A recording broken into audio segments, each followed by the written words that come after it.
Narito na ang inyong hinihintay. Ang programang magpapakita ng di nakikita. Ang nakatago ay ilalabas niya. Yes, yo! Topa Show! Programang maraming ilalantad na mga sorpresa. Yes, yo!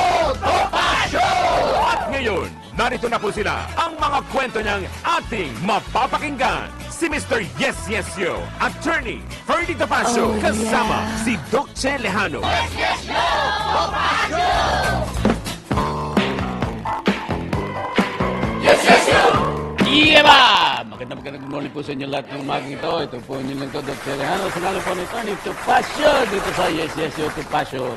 Kami po yung mapapanood nyo sa Aliw 23, Sky Cable 72. Oh, inuna na. Signal 24, TV Plus 27, for the box 25?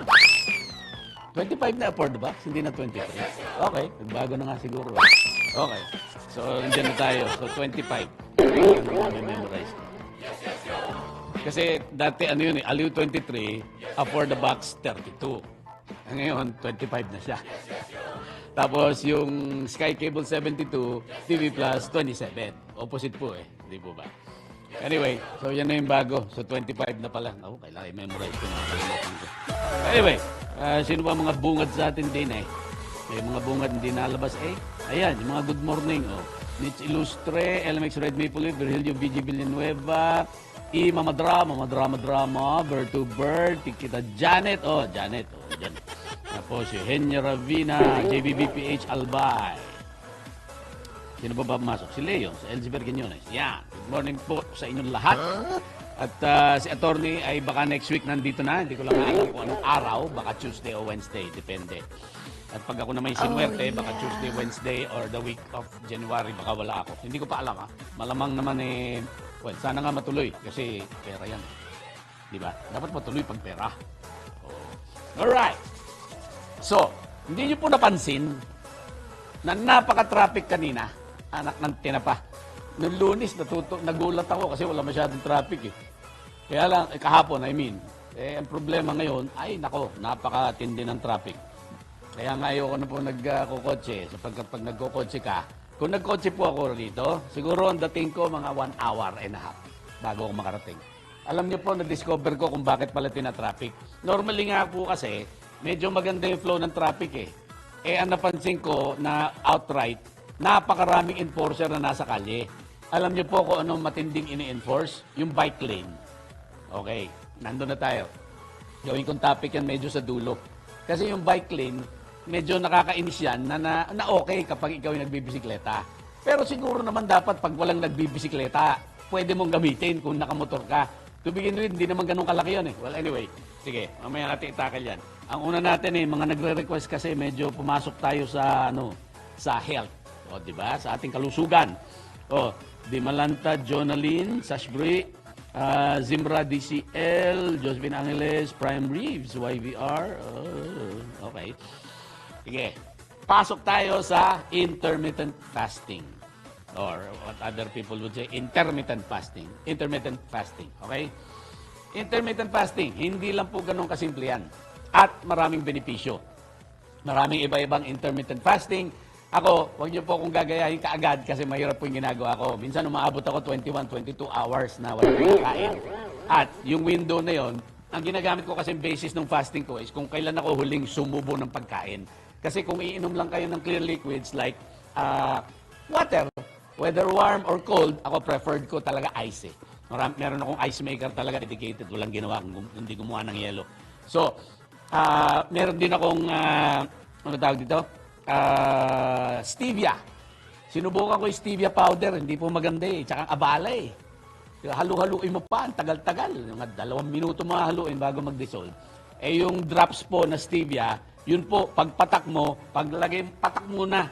And then, lagay mo yung tubig. Pag nilagay mo rin yung tubig, para nahalo na siya. So hindi mo na kailangang haluin. Kung gusto mo haluin, 1, 2, 3, inumin mo na. Yan, ang tinapa, yung powder, matindi. Masyadong matagal. Okay?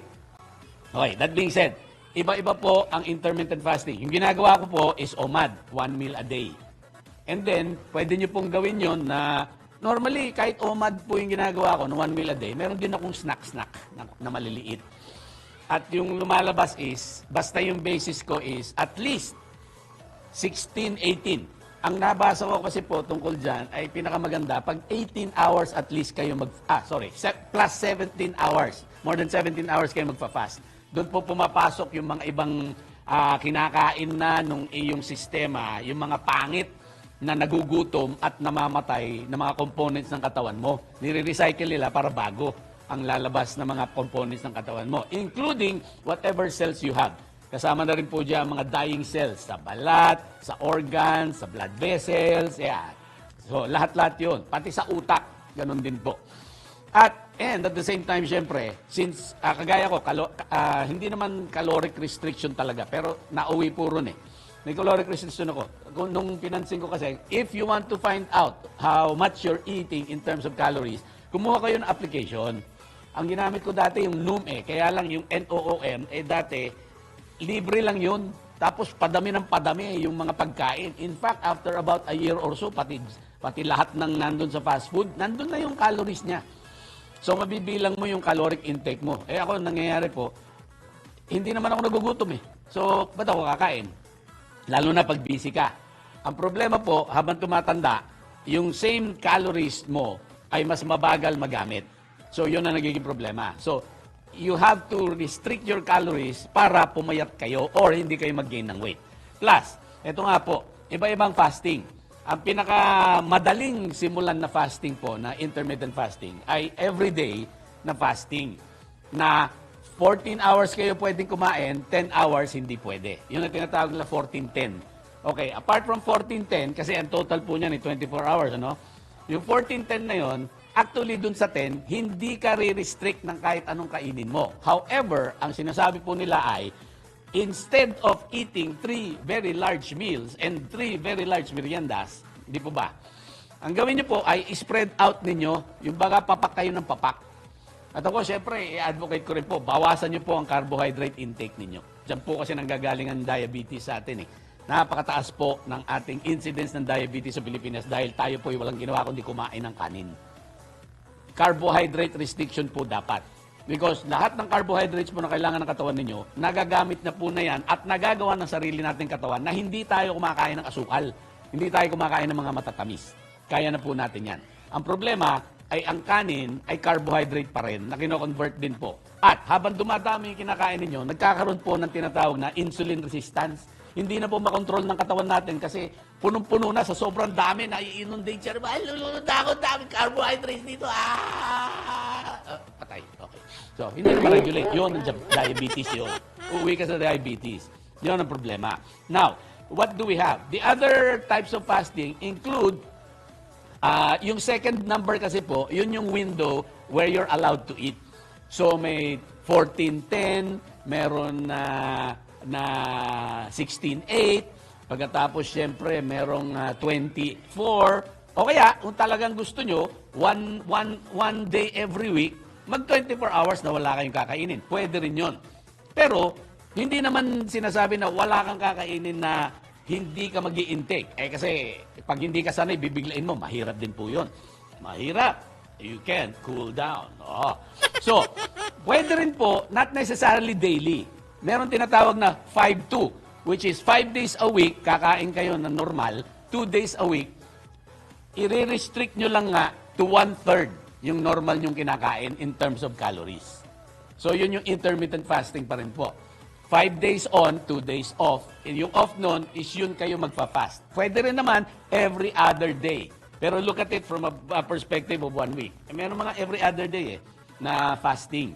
And ang sekreto po doon ay i-restrict nyo nga to mga 25 to 35 to less than mga 30% more or less ang kakainin niyo na normal ninyong kinakain. Kumbaga nagto 2,000 calories kayo, i-restrict nyo to about 600 calories yung kakainin niyo during the time that you are fasting intermittently. Okay? Ang maganda po dyan ay kung ang gagawin nyo, unti-unti kayong papasok, start with a 10-hour fast. Start with the 10-hour eating window. Yun ang tawag po nila, di ba? So, kunyari, umpisa kayo breakfast alas 8. Kung 12 hours, 8 to 8 yun. Ang gagawin mo, bawasan mo yung oras na kakain ka. Magiging 8 ang una mong kain, tapos dapat, ang last kain mo, 6 p.m. Di ba? So, after sex diet po yun. Kasi after 6 p.m. Okay? para maalala ninyo, 8 to 6, after 6. Yung 6 p.m., hindi na kayo kakain. Okay? So, Oh, yun ang yeah. 10-hour period. Swerte na rin kasi 100 calories din yun, di po ba? Di ba? Bawat round, 100 calories. So, ang nangyayari nga po dyan ay 10 hours pwede kayong kumain. Okay? Ang unang nangyari pa ron ay nakita nila na may study po kasing ginawa. 1 week, normal sila para lang ma-equalize na normal na yung schedule. And then 2 weeks, gumawa sila ng diet na 10 hours lang yung eating window. 36,000 participants po ito na nag-participate. Tapos, 78% female. Kasi alam nyo naman, yung mga babae mas gusto mag-diet. Okay. Tapos, ang lumabas, ay ang nangyari, ay yung benefits nakita agad in overall health. Improved mood. Di ba? Hindi nyo pwedeng sabihin, wala tamod. Wala tamod. Di ba? Dapat natamod ka. So, yung mood mo, mas okay. Energy. Mas maganda energy level at hindi ka masyado raw nagugutom. Okay? Hindi mo kailangan i-restrict yung calories for you to see positive results. Pero, ang advocacy nila nga is, ang sinasabi nila, suggestion, huwag kakain ng malalaking meals. I-divide nyo into smaller meals. Okay? Tapos, ito pa, yung restricted eating ay hindi necessarily based on the length of time na hindi ka kakain daw. So, basta during your 10-hour window, kumain kayo ng tama lang during the 10-hour window. Pero pag nakita nyo, kunyari, nagsimula kayo ng 8, magsi-6 na, kakain ako ng kakain kahit hindi ka nagugutom. Huwag naman natin gawin ka, no? Parang inaabuso nyo, niloloko nyo sarili ninyo. Basta within the 10-hour window, kain lang kayo. Mas hindi kayo nakakaramdam ng gutom na nababawasan yung timbang. Yun po ang nakita doon sa study niyo. 30 plus thousand yan, ha? Nakita nila may positive results na lang, kaagad. Ngayon, meron silang ginawang pag-aaral din sa mga may diabetes na, yung type 2. Kasi nga, yung type 2 is normally yung pag medyo matanda ka na tapos tumaba ka, yan. Ginawa nila with 200 individuals in 18 months. Ang ginawa naman nila rito is, twice a week, nag-fast. Yung sinabi ko sa inyo, 5-2. Nag-fast sila na 5 to 2. So, tapos, ang nilabas din nila ay, yung fasting is actually 4 hours ka lang allowed to eat. And, 30% lang dapat yung calories mo. Yun po ang sinabi ko nga, di ba kanina? Na kung hindi mo kaya yung daily na intermittent fasting, kailangan mag-restrict ka to 30% ng caloric intake mo for at least for about 2 to 3 days every week. Yun ang intermittent fasting na araw ang pinag-uusapan, hindi araw-araw. Okay? Kasi, alam nyo naman, masarap din naman pag araw-arawin, hindi ba? Masarap yung araw-arawin. Oh, yeah. Naalala ko na naman. Okay. Tapos, eto naman ay meron pang isa. Kukunti lang, Pero 12 weeks yung ginawa nila. Ano nangyari? Nabawasan ng timbang, lumiit ang bewang, tapos pati visceral fat nung sinukat po nila nabawasan. Yung taba sa loob. Yun po ang pinakadelikado, yung taba sa loob ng katawan. Hindi lang yung nakikita dyan pag kinukurot nyo yung tiyan. Tapos, yung pagtulog. Yun po ang pinakamagandang effect. Actually, napansin ko na yan noon pa . Dati mahirap na hirap ako matulog. Pero right now, kahit medyo puyat ako, okay naman yung tulog ko. Saka ginagamit ko po yung application nga sa telepono. Na pag natutulog ka, nakikita niya ako nagsusnore. Actually, yun ang indicator ko po pag tumataba ako .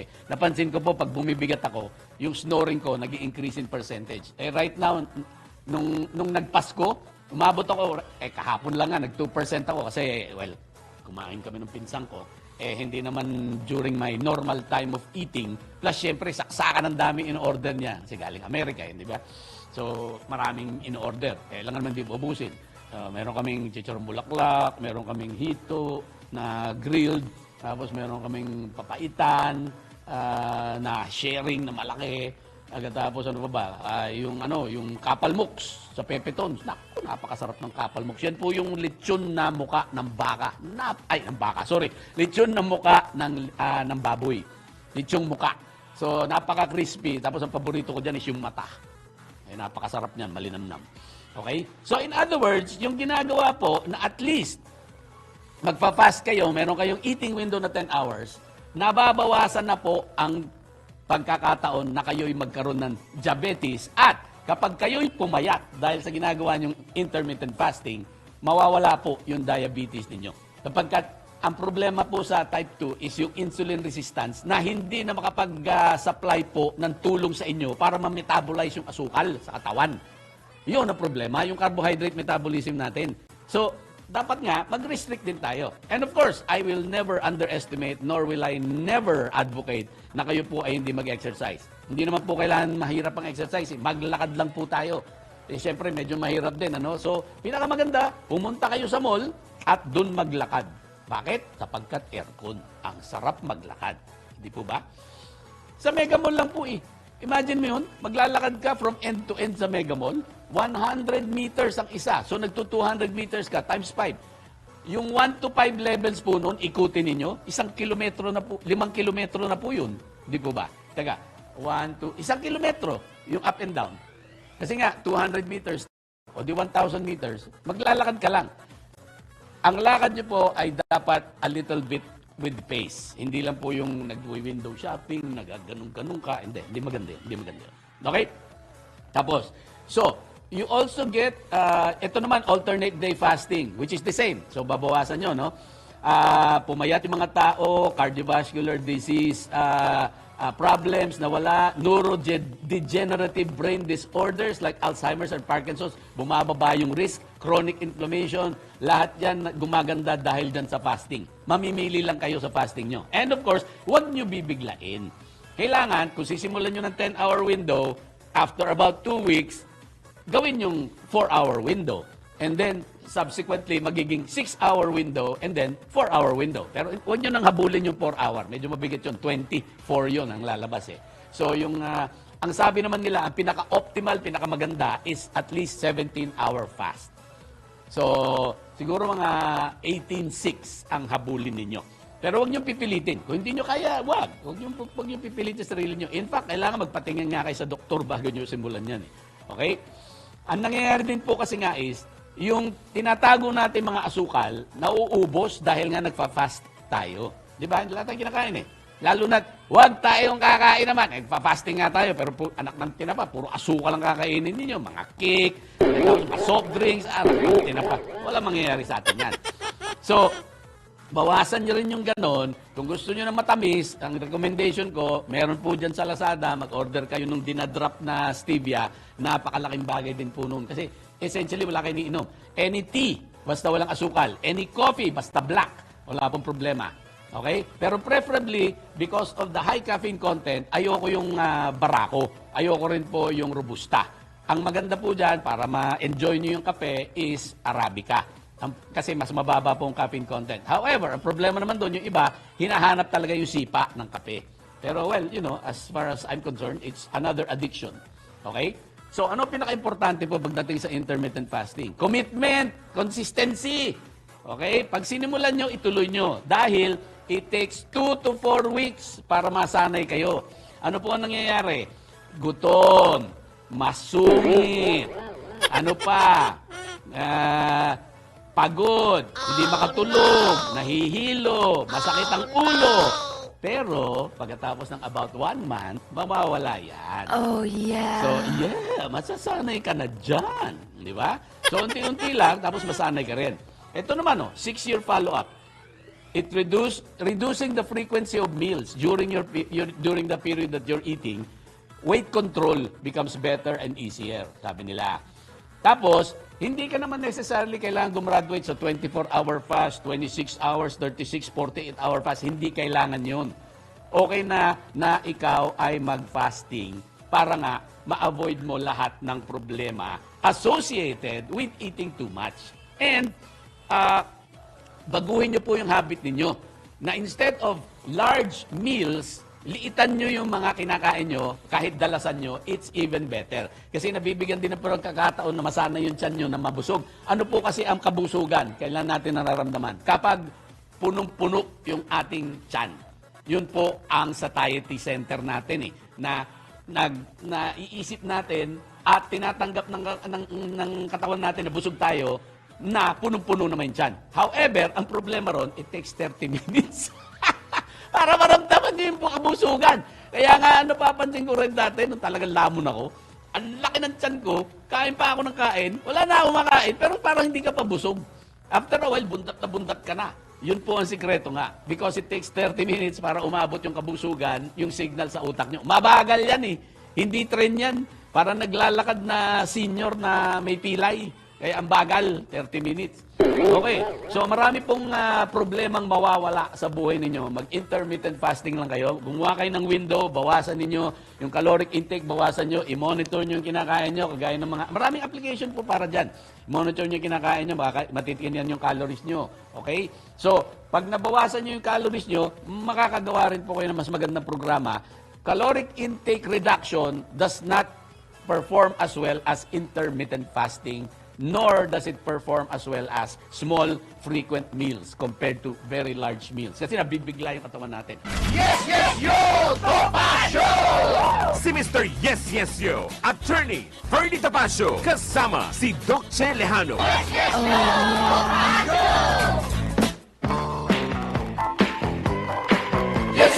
Yeba! Nagbabalik po ang Isesyo Topacio. At nandito tayo sa bahaging programa tinuguri.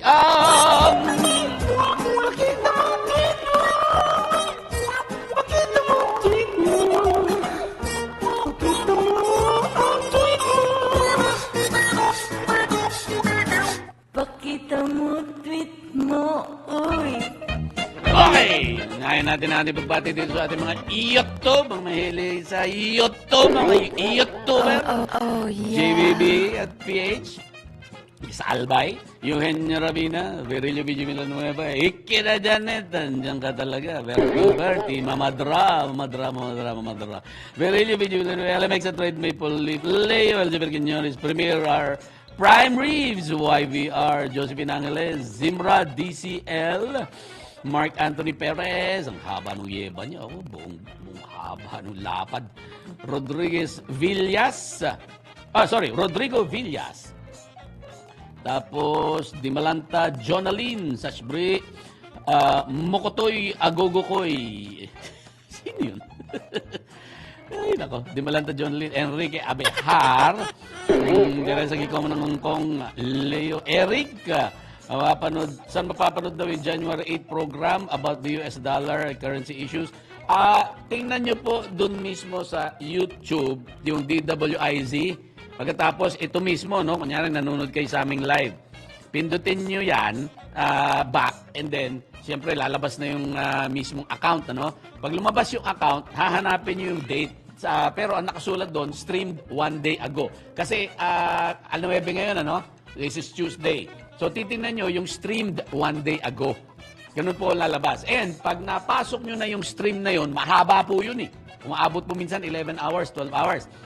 Idadrag nyo po yung timeline, titingnan nyo po yung oras na nakalagay. Kasi yung oras po namin, nandyan sa, dyan sa right side ng screen niyo. Ito, yung tinuturo ko. Titingnan nyo yung date, titingnan nyo rin yung oras. Obviously, kung ako nga habulin nyo, at ang gusto nyo, yung January 8, 010824 makikita nyo, tsaka at least 11 a.m. up to before 12. Yan po yung show ko kahapon eh. So kung gusto nyo po makita yung show na yun, and actually, marami po akong pinopost din. If you want to find it, mas madaling maghanap kasi sa Instagram eh. Dahil nga makikita nyo yung mga post ko na nakahilera-hilera, na nakagrid.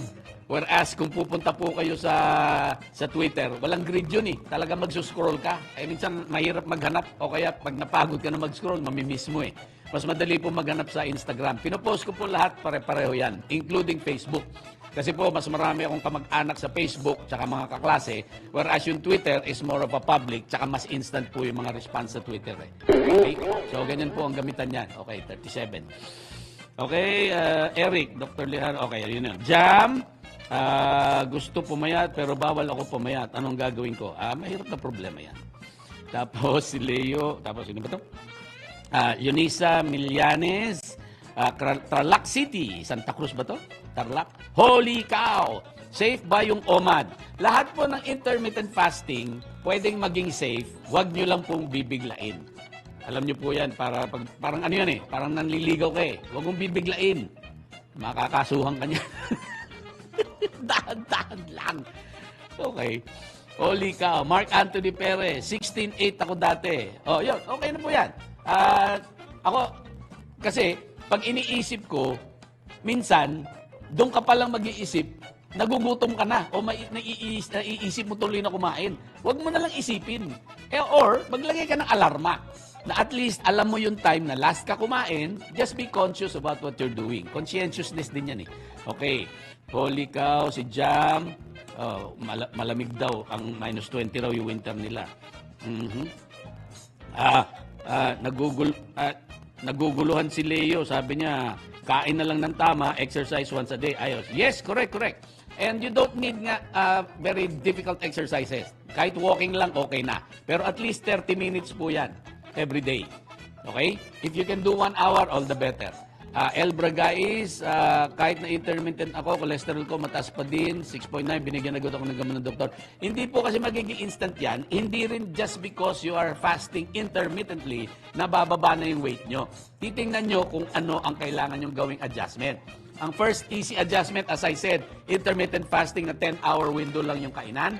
Bawasan nyo rin po ng konti yung caloric intake nyo and look at the quality of the food that you're eating. Kasi nga kung highly processed yung pagkain ninyo, yan, yung mga hotdog, yung mga, ano ba to, corned beef, ano pa ba yan? Yung mga luncheon meat, tapos ano pa ba? Kung mga ganun, mga highly processed ang kinakain nyo, hindi po maganda yon. Dagdagan nyo rin po ng gulay. Ang sikreto naman po kasi sa pagkain is yung lasa.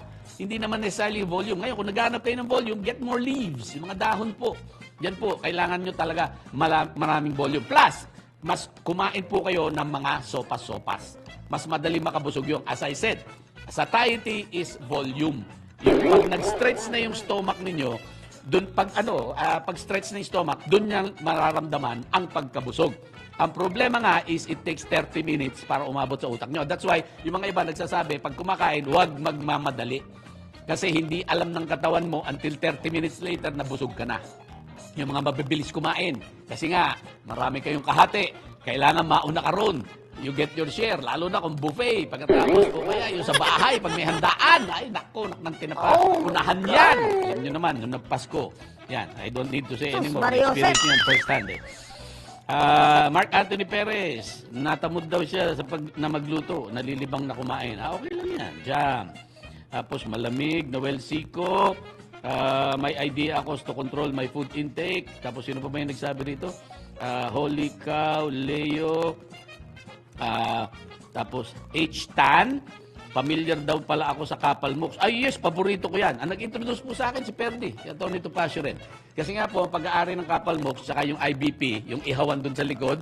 Kasi parang mas fine dining kuno-kuno, mas finer yung dining sa Pepetons compared to sa IBP. Yung IBP, wala masyadong ayos yun, saka ihaw po halos lahat. Pero sarap po ng pagkain, grabe, as in. Yung pagkakatimpla nila ay napakasarap. So, ang may-ari po kasi niyan ay si the late Justice Palataw. I think, yeah. Late na ba? Anyway, Justice Palataw po ang may-ari niyan. Kaya kilala ni Ferdy. Kaibigan ng tatay niya, best friend ng tatay po niya. Eugenia Ravina, Viva Senyor Nazareno. Of course, count to 10. Basta ako, Dokche, ang preference ko, kainin, hilaw. Oh, yeah. Ako, mas okay sa akin kumain ng buhay eh. Di ba? Oh, yeah. Yung kikiwal-kiwal, kikislot-kislot. Hindi, yung isda, pag kinulong mo, di ba? Ito naman, kung ano iniisip. Okay, Ador Cortez, Maria Elena Martin. Ang totoo, lahat kaya, tiis-tiis lang. Oh, good morning, Kalumpit Bulacan, Ador Cortez. Tapos, Christian Carlo Embellaraza. Free scent daw siya, siguro giniginaw, napakalamig. Clarita Mayola. And One Filipinas YT Channel, translation coverage, James Bong, Leila Malot, Maria Elena Martin, Syra Torres. Gusto ko po yung topic na yan. Actually nga, inuunti-unti ko na, baka simulan ko na nga yung aking health vlog. Lawrence Sablan, Jasper Albert de Canada, Noel Sico. May relasyon ba yung intermittent fasting sa lala ng gallbladder? Sa paglala ng gallbladder stone? Natanggalan na kasi ako. Hindi.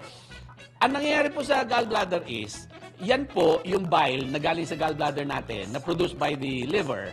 Kailangan po natin yan para ma-absorb natin yung pagkain natin ng taba.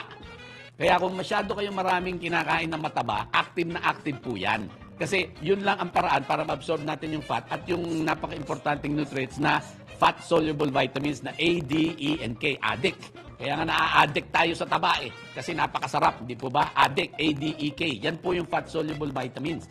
So yung fat-soluble vitamins, ang nangyayari, for one reason or another, yung diet ninyo tsaka yung metabolism ninyo hindi maganda, namumuo pag hindi masyadong lumalabas yung inyong bile, yung bile dun sa abdo natin.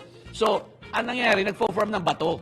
Yun po ang masakit. Kasi habang pumipiga, walang lumalabas dahil bato, hindi fluid yung pinipiga ng ating gallbladder, masakit.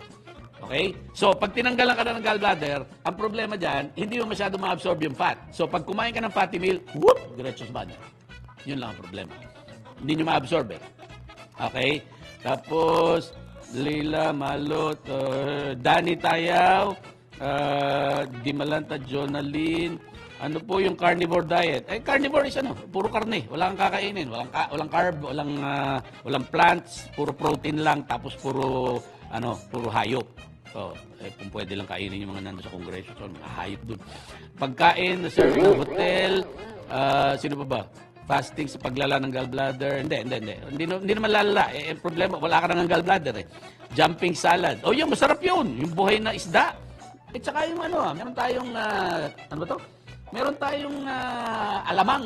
Tsaka, ano ba tawag doon? Yung alamang na buhay, na sarap kainin. Oh, yeah. Kaya kasabi sa inyo, kumakain ako ng buhay eh. So, yun ang masarap eh. Kikiwal-kiwal ba? Tatalsik-talsik na gano'n, di ba?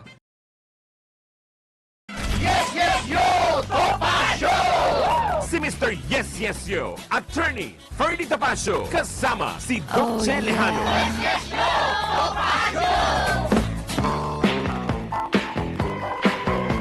Iba! Nagbabalik po ang Yes, Yes, Yo, Tapasio sa limbagin natin programa. Ako po si Dr. Lejano, sa ngalan po Attorney Ferdy Tapasio, na wala pa rito. Darating po siguro siya next week. At ang sinasabi po natin, meron, yung pertaining po dun sa, sa carnivore diet, nabasa ko rin po ito. In fact, narinig ko first time ito kay Jordan Peterson. Ang lumabas, nasubukan na raw kasi nitong sa Jonaline Dimalanta ang sari-sari mga diet for her psoriasis. Nag-vegan na siya, nag-balance, nag-keto. Nung nag-carnivore siya, nawala ang kanyang psoriasis up to 95%. Narinig ko na yan kay Jordan Peterson. Tsaka, may mga iba talaga, they eat nothing. Steak 3 times a day, 7 days a week. 52 weeks in a year, 365 days in a year. Steak lang po ang kinakain nila. All day, all night.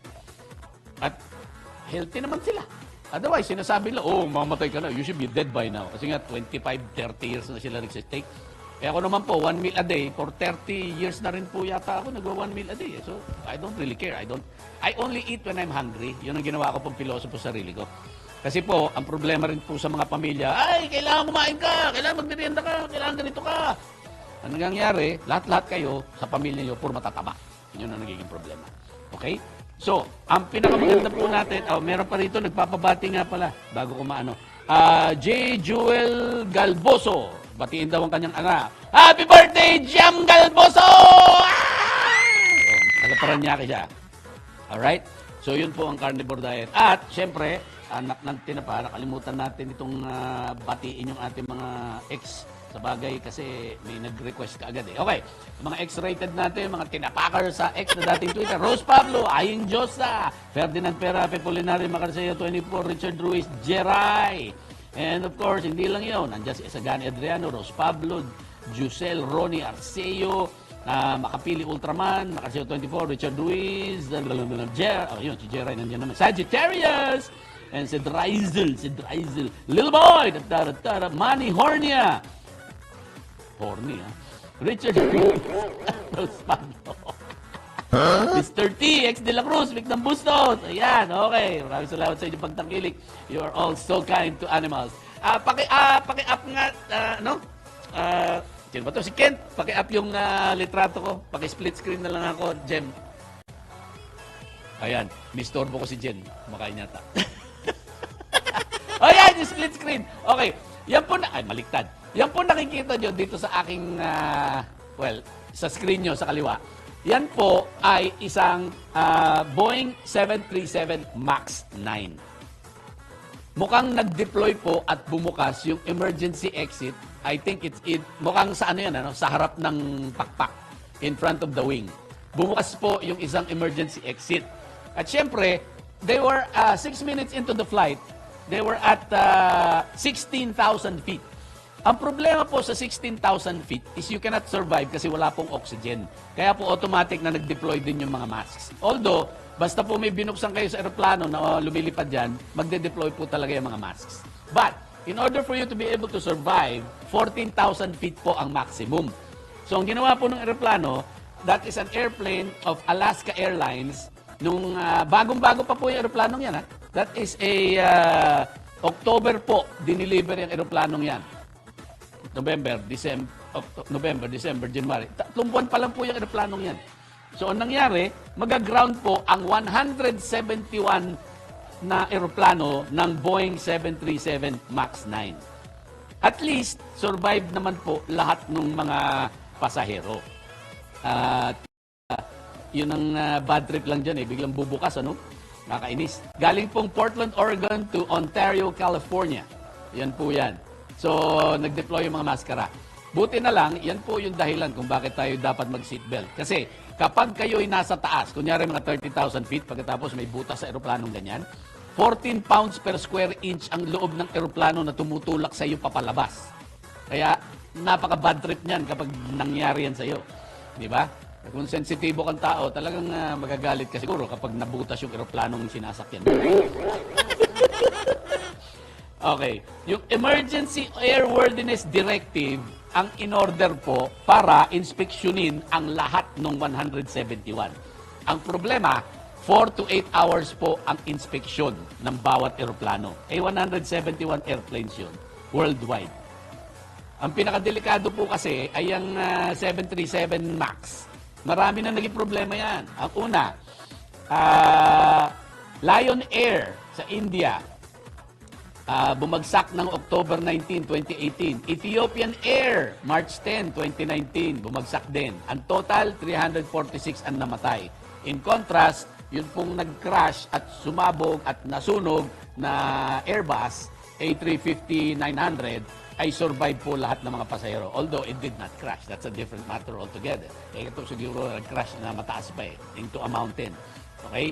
So, ang pinakamaganda naman na gawin natin dyan ay huwag tayo uupo sa tabi ng mga exit. Although, ginagawa pong option yan na tinatanong talaga kung uupo ka dun sa area ng kanilang emergency exit. Kasi mas may legroom po yan Mas maluwag yung lugar kung nasaan kayo. Kasi kayo ang lalabas sa tagabukas at babasahin nyo yung kanilang emergency eclat. Di po ba? Okay. At isa naman balita, tungkol na naman sa travel, pero mas gusto ko itong balitang ito Alam niyo po ang nangyari? Mag-i-increase na nga po, I think nabalita ko na to, yung ating minimum wage sa Taiwan. Tataas po. At ang makikinabang ng mga Pinoy po dyan ay almost 125,000 na OFW. 125,000 makikinabang. Okay? Alright. Tapos, ang mga OFW pala, mga Pinoy sa Taiwan, 151,000 mahigit. At ang makikinabang nga is almost 125,000, mga 123,700 factory workers ang makikinabang. Alright! Okay? Ang minimum wage ay approximately 50,000 pesos na sa Taiwan. 50,000! Konti na pa. Pero hindi po yan ang maganda. Eto, meron po tayong 2 minuto Ang maganda po dyan sa Taiwan ay mangangailangan po sila ng 80,000 na trabaho na naghahanap ng mga overseas workers. Official po yan galing sa Taiwan Economic and Cultural Office at confirmed po ng Manila Economic and Cultural Office. Kaya tayo may Economic and Cultural Office ay bawal po mag-embassy dahil pag meron tayong embassy o consulate, ibig sabihin nire-recognize natin na bansa ang Taiwan. Okay? So it's a China-Taiwan thing. Okay. Ang 80,000 is not just factory workers. Kailangan po nila na English teachers. Okay. Double-edged sword po yan. Yung mga factory workers, kumikita ng 50,000 pesos. Guess how much ang kikitain ng mga English teachers sa Taiwan? 150,000 pesos. Oh, yeah. Anak ng tinapa. 2 milyon sa isang taon ang pwedeng kitain ng English teacher. Oh, Parang yeah. gusto ko na rin mag-apply. Kasi retired na ako eh. I'm already retired. So ang ganda niya, 150,000 ang teacher, oh! Ang saya sa 150,000. Kailangan lang nila, of course, is education graduate. Ay, wala na ako. Medicine ako eh.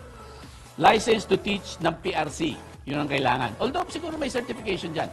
In fact, there's another chismis nga. Hindi po ba required na 4-year course na ngayon ng real estate brokerage? Meron programa na alam ko na kapag ikaw ay kunyari, professional ka na, nakagraduate ka na ng 4-year college course, meron niya na parang masters na nabalita ko yun, 1 year na kukunin mo na hindi undergrad na 4-year course. Magiging master's course lang yon. 1-year course lang. Pero mahal din. 100,000 rin ang pinag-uusapan. Para lang magkaroon ka ng koneksyon at para lang i-calculate mo kung magkano yung commission mo, kailangan ka mag-aral ng 4 years. Kalokohan talaga ng real estate broker. Oh, my God. Diba? So, makikinabang dito, 2 lang. Factory workers, imagine, 50 mil. Ang laki nun. Tanggalin mo na lang, let's say, yung 20% tax, yung withholding. Oh, 10,000. 40,000 a month ang kikitain mo sa Taiwan. Alright! Kung medyo masinop ka, padalan mo yung pamilya mo. Hindi po ba? Ng 25 mil. O meron kang 15 mil na parang gastusin doon. Eh, libre naman siyempre yung housing mo dyan. Siguro naman, meron ka rin konting pagkain. Pero kung wala, pwede ka naman magtipid. Kasi ang sarap po at nutritious yung mga 7-Eleven sa ibang bansa. Sa Japan, napakaganda at napakasarap ng 7-Eleven. Ang tayo mo makakain, grabe. Parang ano nga eh, parang restaurant na talaga ang 7-Eleven elsewhere. Hindi katulad dito po, ang mabibili mo rito, wala masyadong nutrition, puro mga parang cardboard ang kinakain mo na nilagyan ng asin. Saka kung ano-anong paminta, gano'n. Cardboard po ang kinakain natin. Tingnan nyo yung nutritional value. I-compare mo na lang yung yung cup noodle na seafood na gawa sa Pilipinas. Buksan mo yung imported. Bumili kayo sa Mitsukoshi, dyan po sa BGC. Ipagtabi mo sila. Ang daming laman na palaman nung imported. Tapos yung laman ng atin, kumbaga sa imported, ganyan kalaki yung laman. Yan, para kita niya. Ganyan kalaki yung laman. Yung sa local, mga ganyan lang. Parang liit. Dumidiferensya. Wala, halos naman laman. Naknantin pa, parang kumuha lang ng kakarumpot, saka ginanong-ganon, binudbud. Naknantin pa. Okay, and with that, yan na po ang ating programa, ang tabayanan, ang Balitang Bayan with Drew Nasino! Yes, yes, yo! Ito po yung lingkod, Doc Cheliano, sa ngalan po, Attorney Ferdy Topacio. Tayo po ay nag-iiwan sa inyo ng isang bagay na susupil sa inyong pagkanasa! Kikitil sa inyong pagkakasala! At titimo sa inyong kaisipan na huwag makikiyapin! Yes, yes, yo! Topacio! Babayagin.